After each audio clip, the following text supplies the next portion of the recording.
मुंह खोला तो भूचाल आ जाएगा, बहुत से लोगों का राज खुल जाएगा।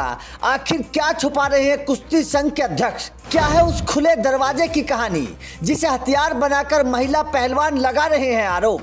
क्या है पूरी हकीकत? क्या है वो नियम जिसने हरियाणा के पहलवानों की उड़ा दी नींद? विनेश फोगाट का ये सच भी जान लीजिए। राजनीतिक पार्टियों का मैदान जंतर मंतर अब कुश्ती के खिलाड़ियों का अखाड़ा बन गया है। करीब 200 से ज्यादा पहलवान जंतर मंतर पर धरने पर बैठे हैं और कुश्ती महासंघ के अध्यक्ष ब्रजभूषण शरण सिंह पर आरोप लगा रहे हैं कि इसने महिला पहलवानों के साथ यौन शोषण किया है। मामला गंभीर है, तो मामले की गंभीरता को समझते हुए हम आपको पूरा सच बताने वाले हैं। कुश्ती के जो पहलवान जंतर मंतर पर बैठे हैं उनमें से कई पहलवान देश के लिए मेडल जीत चुके हैं। इसके बाद इस मामले की अहमियत और भी बढ़ जाती है।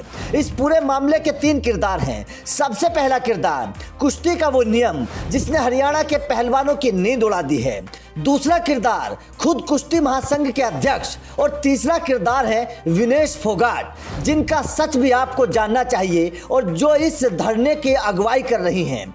सबसे पहले हम आपको उस नियम की जानकारी देते हैं जिसके चलते सारा विवाद बताया जा रहा है, फिर समझाएंगे उस खुले दरवाजे का सच जिसने हर किसी की नींद उड़ा दी। हमारी इस रिपोर्ट को देखकर दूध का दूध पानी का पानी हो जाएगा। ये वीडियो सच को दिखाने के लिए बनाई गई है, तो इसे आखिर तक देखते रहें। समझिए, जंतर मंतर पर जो 200 के करीब पहलवान धरना दे रहे हैं वो सभी हरियाणा के हैं। विनेश फोगाट, बजरंग पूनिया, साक्षी मलिक जैसे पहलवान इस धरने का हिस्सा हैं। लेकिन सबसे बड़ा सवाल, आखिर इस धरने में केवल हरियाणा का पहलवान क्यों है? तो उसके पीछे है कुश्ती महासंघ का एक नियम। अब उस नियम को भी समझ लीजिए। दरअसल होता यह है कि ओलंपिक से पहले देशों के बीच कई सारी चैंपियनशिप होती हैं। इसमें जीतने वाले खिलाड़ी को ओलंपिक का कोटा मिल जाता है।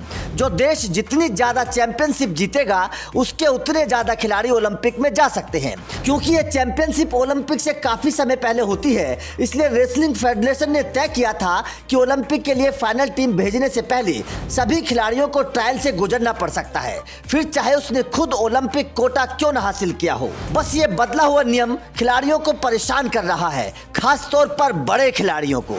दरअसल इससे पहले तक ये होता था कि जो खिलाड़ी ओलंपिक कोटा हासिल कर लेता था उसे टीम में जगह ऐसे ही मिल जाती थी, लेकिन इन नियमों को बदल दिया गया। फेडरेशन ने इसके पीछे वजह बताई कि ओलंपिक कोटा हासिल करने के बाद कुछ खिलाड़ी चोटिल हो जाते थे या फिर फॉर्म में नहीं रहते थे, तो इस बात को खिलाड़ी छुपा लेते थे और चुपचाप खेलने चले जाते थे, जिससे देश का नुकसान होता था और मेडल की संभावनाएं कम हो जाती थी। इतना ही नहीं, अब यह नियम भी कर दिया गया है कि कोई भी राज्य नेशनल में एक से ज्यादा टीम नहीं भेज पाएगा। ओलंपिक में सबसे ज्यादा टीमें हरियाणा और रेलवे और सेना की होती थी। इसके बाद रेसलिंग फेडरेशन का एक नियम है कि जो नेशनल नहीं खेलेगा वो इंडियन कैप में रिप्रेजेंट नहीं कर पाएगा। राज्य और राष्ट्रीय स्तर पर जीतने के बाद ही अंतर्राष्ट्रीय स्तर पर खेलने का मौका मिलेगा। खिलाड़ी इसका भी विरोध कर रहे हैं। कुश्ती के जिस नियम में बदलाव हुआ है, माना जा रहा है कि उसका सबसे ज्यादा असर हरियाणा पर पड़ने वाला है। इसकी 2 वजह हैं। एक तो हरियाणा के कुश्ती में सबसे ज्यादा खिलाड़ी होते हैं और दूसरा वो कि हरियाणा के खिलाड़ी आसानी से कोटा हासिल कर लेते हैं। लेकिन इस नियम को बदलने के पीछे फेडरेशन का मकसद है उन राज्यों में कुश्ती को बढ़ावा देना जहां के पहलवानों के साथ नाइंसाफी होती है।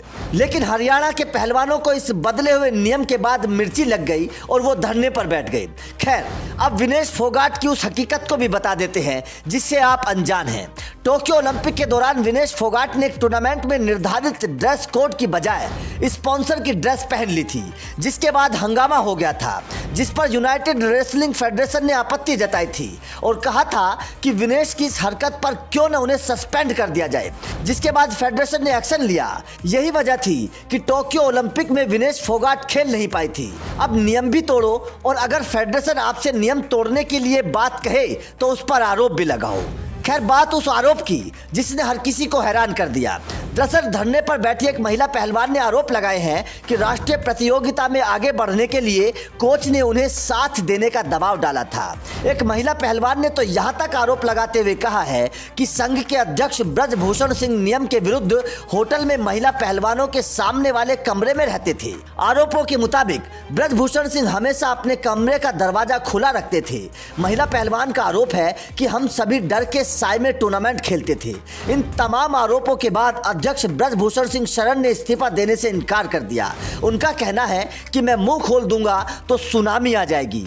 मेरे समर्थन में भी कई खिलाड़ी हैं। खेल मंत्रालय लगातार धरने पर बैठे खिलाड़ियों से बातचीत कर रहा है, लेकिन कोई रास्ता नहीं निकल पा रहा। तो हमने आपको इस पूरे विवाद की जड़ बताई। आपका इस पर क्या कहना है, और क्या वास्तव में कुश्ती फेडरेशन गलत है, या फिर ये नया बदला हुआ नियम हरियाणा के पहलवानों को चुभ रहा है? कमेंट करके जरूर बताएं।